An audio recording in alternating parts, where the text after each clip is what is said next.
Alors, lorsqu'on pêche avec un corps de ligne, ici en jaune à droite, relié à un bas de ligne qui est frappé de l'émerillon ici à gauche, et que ce corps de ligne donc comporte un plomb avec éventuellement une perle pour protéger le nœud, on a coutume d'utiliser sur le fil du moulinet, donc ici à droite, un fil plus fort, plus résistant, de sorte que si on accroche, si l'hameçon de ce côté est accroché au fond qu'on doit tirer très fort pour casser, c'est ce fil-là qui casse, donc le fil du bas de ligne, soit au niveau de l'hameçon, soit au niveau du nœud, et on perd donc le bas de ligne, l'hameçon, mais on conserve l'émerillon, la perle, le plomb, et on peut remonter tout de suite une nouvelle ligne, sans perdre tout le dispositif. Il peut aussi y avoir un dispositif plus compliqué que celui-là ici de ce côté. Donc pour se prémunir de cet accident, on utilise un corps de ligne plus fort que le bas de ligne. Mais il arrive que on ait des surprises parce que le corps de ligne, bien souvent, on le garde beaucoup plus longtemps que le bas de ligne. Souvent, le bas de ligne est changé à chaque partie de pêche, voire plusieurs fois. Dès qu'on a pris un beau poisson, on peut changer de bas de ligne. Et le corps de ligne, donc, risque de s'user finalement plus vite. Et puis peut-être aussi qu'on va utiliser un bas de ligne, un fil de bas de ligne de meilleure qualité. Comme on en utilise moins, peut-être on consentira à payer davantage et on risque d'avoir un bas de ligne, même de diamètre plus faible, qui va devenir aussi résistant que le corps de ligne, voire plus résistant, si on a mis un corps de ligne pas suffisamment de bonne qualité ou qu'on l'a gardé trop longtemps. Donc, pour se prémunir de ça, parce qu'évidemment, si on casse au niveau du corps de ligne, eh bien, on va tout perdre, il faut avoir des fils de même qualité, qualité équivalente, les changer relativement souvent, mais il y a aussi une autre petite astuce, qui est d'utiliser des nœuds de résistance différentes pour le bas de ligne et pour le corps de ligne. En effet, si on utilise pour le bas de ligne un nœud moins résistant que le nœud du corps de ligne, on va accentuer encore la solidité au bénéfice du corps de ligne. Évidemment, si on fait l'inverse, on obtient le contraire de l'effet escompté. Donc, pour cela, nous avons à notre disposition 3 nœuds principaux, dont 2 sont très connus et le troisième un peu moins. Le nœud le plus connu sans doute et le moins solide, c'est le nœud de cuillère. C'est celui qu'on utilisera de préférence à ce niveau pour le bas de ligne. Ensuite vient le nœud palomar, dont la caractéristique est de devoir être fait en premier puisque il faut passer l'émerillon à l'intérieur. Donc le nœud palomar est souvent utilisé pour le nœud du corps de ligne. Mais il y a aussi un troisième nœud qu'on appellera le nœud sans nœud, qui lui est encore plus solide que le nœud palomar. Et donc ce nœud sans nœud pourra être utilisé de ce côté, du côté du corps de ligne, avec ici un nœud palomar, ou encore mieux avec un nœud de cuillère. De sorte que la différence de solidité entre les deux nœuds sera encore plus importante que si on avait mis un palomar et un nœud de cuillère. Donc, pour résumer, nœud de cuillère ici, palomar là, ou bien nœud de cuillère ici, et nœud sans nœud ici. Donc nous allons voir comment réaliser ces 3 nœuds. Les 2 premiers, c'est un rappel, puisque bon, en général, on connaît très bien ces nœuds-là, le nœud de cuillère et le nœud palomar. Et puis le nœud sans nœud, qui lui est d'une solidité encore plus importante.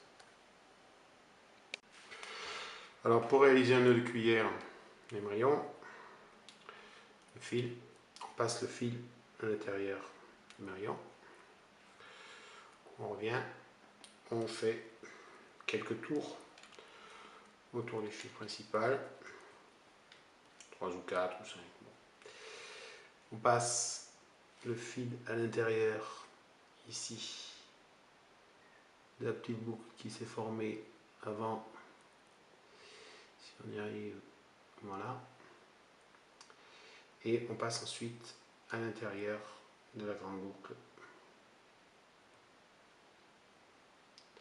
Et il ne reste plus qu'à serrer le nœud, normalement on le mouille au préalable.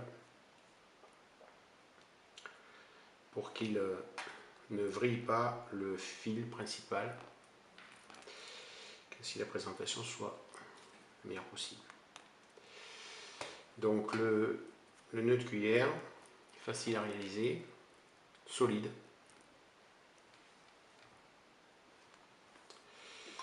Mais toutefois moins solide que le nœud palomar qui lui passe 2 fois à l'intérieur dans la boucle.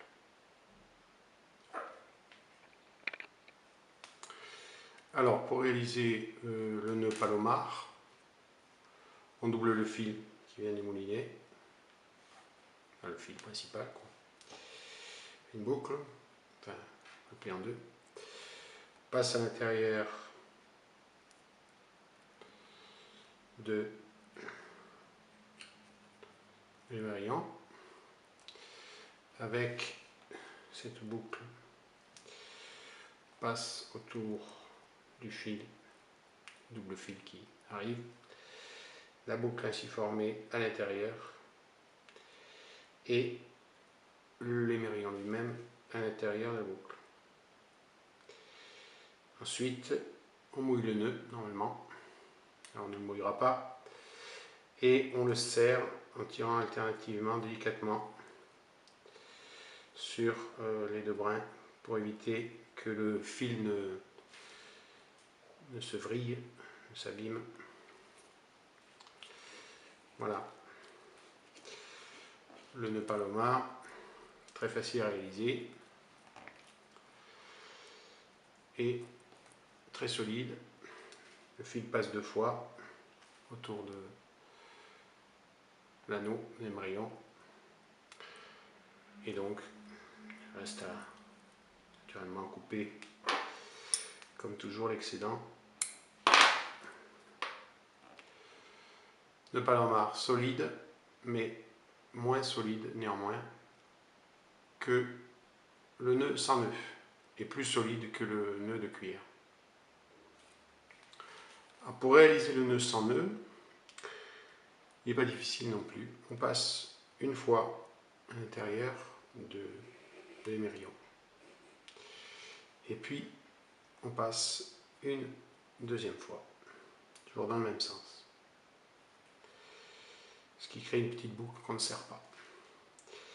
Et puis on passe une troisième fois. Ce qui crée une deuxième petite boucle. Ces deux petites boucles sont donc ici.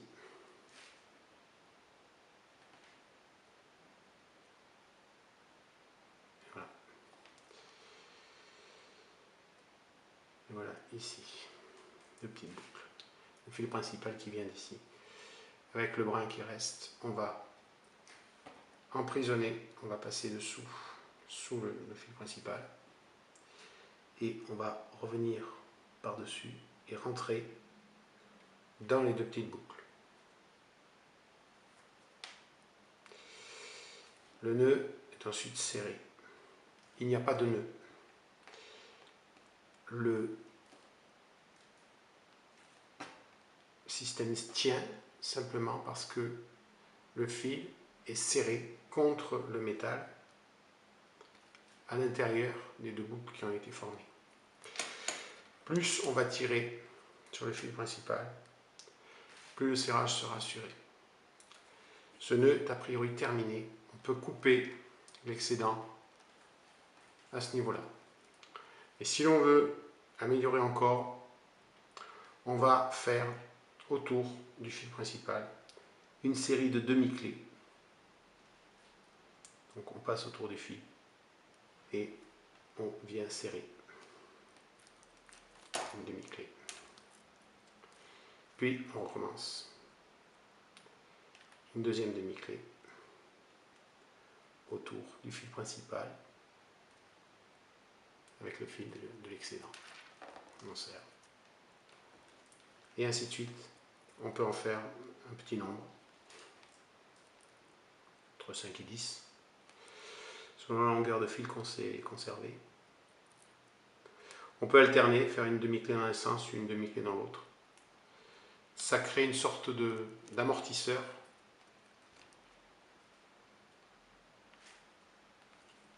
sécurise un peu le fil qui vient du moulinet. Mais ça vient simplement protéger le nœud lui-même, qui est un nœud sans nœud. Il n'y a pas de pincement du fil à l'intérieur. Voilà. Le nœud avec quelques-unes des demi-clés qui ont été réalisées, encore à faire.